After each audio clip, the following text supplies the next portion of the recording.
Welcome to Mythic Yoga Flow. This is teaching tips for Agni, ignite your power. In this sequence, we focused on building our midline core power, and we used a marker pose to demonstrate our progression in building that core power. Your hand is called a hasta, and the foot pada.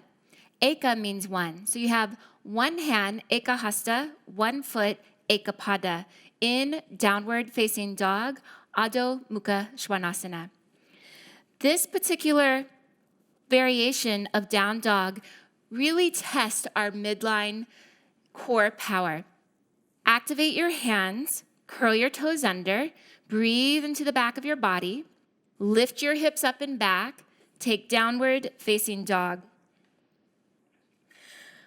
Draw your right leg to the center, to the midline, lift the leg up, turn the right leg in, and spin the toes down towards the earth.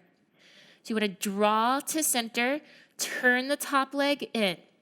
Keep your right leg lifted, hugging to the center, come onto your left fingertips. Now pull to center, then lift your left hand up and extend out of the center through the right leg and through the left hand. Then lower your left hand, lower your right foot, exhale, lower down, and come down to take a seat. So that is the marker pose, and you focus on building the core strength and the midline energy. The second key teaching tip for the Agni sequence, Agni means fire, is called Agni Stambhasana, and it means the fire log pose. So I will show this pose to you, and we may need some props for this. This is a seated hip opener pose. The form of the pose looks like this. Create very clear action in the foot, flexing the foot, and bring the front shin parallel to the edge of the mat. That's one log, and then you take a second log and you stack one fire log onto the other fire log, and it's fire log pose. You have to work the foot very clearly through all four corners. Stay strong in the legs and the inner thighs and spin the inner thighs in, then externally rotate through the hips so that one log sits on top of the other. You place your hands to the bottoms of the feet, press in, press back out through your feet, lengthen your spine, and fold in. Now, because this is a very difficult pose, especially if the hips are tight or if you have any type of knee injury, we need to look at some modifications. So just like we learned in Ganesha with how to sit properly, when we take any seated position, we need to check the curve of the low back. Again, if the low back rounds out and the top of the sacrum and the lumbar spine push posterior and we sit like this, then we get very tight in the hips and we put a lot of pressure on the low back. So we have to learn how to use our legs, open our hips, and lift up out of the low back, creating a bright central channel up the front and the back of the spine. For many people, it's very difficult to do this, so we sit up on a little bit of height, and that helps initiate that journey. Now, once we sit on height, we come back to stacking one fire log onto the other, the shin bone parallel to the front, and stacking the other leg over top. And you could be back in this position, ground the legs, lift up through the low back, and begin a little journey forward. Now, this is also very difficult for many people, even with a blanket to sit on. So I want to show you how to use extra props. Typically, the knees are sensitive to injury from two directions.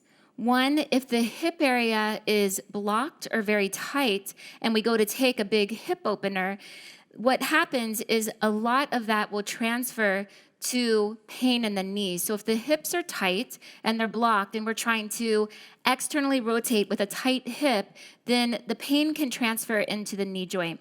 So we know we have to properly open up the hips in order for the knees to be truly healthy. The second direction we must pay close attention to is the alignment of the foot.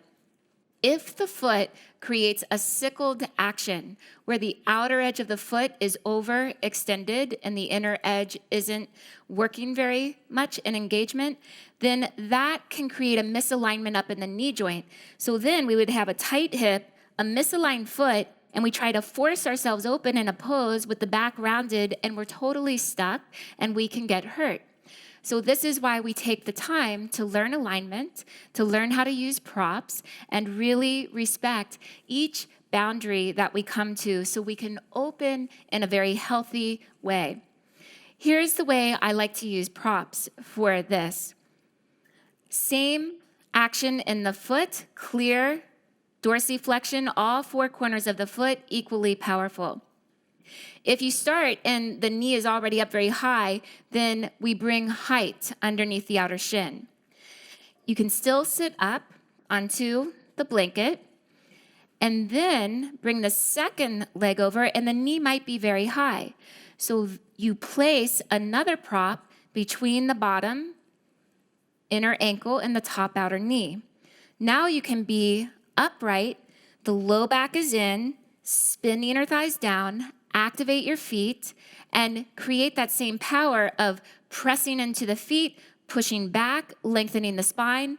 For many friends, you learn how to stay upright and begin the journey of opening the hips in Agni Stambhasana. Some friends, if everything is clear here, can reach and extend forward, lengthening out of the spine, reaching the inner thighs down, keeping the feet active, and coming a little bit forward in the flexion of the pose.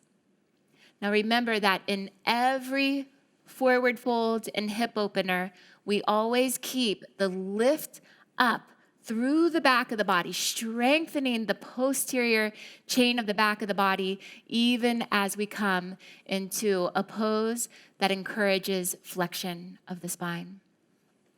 Thank you for being with us for Agni Teaching Tips. Namaste.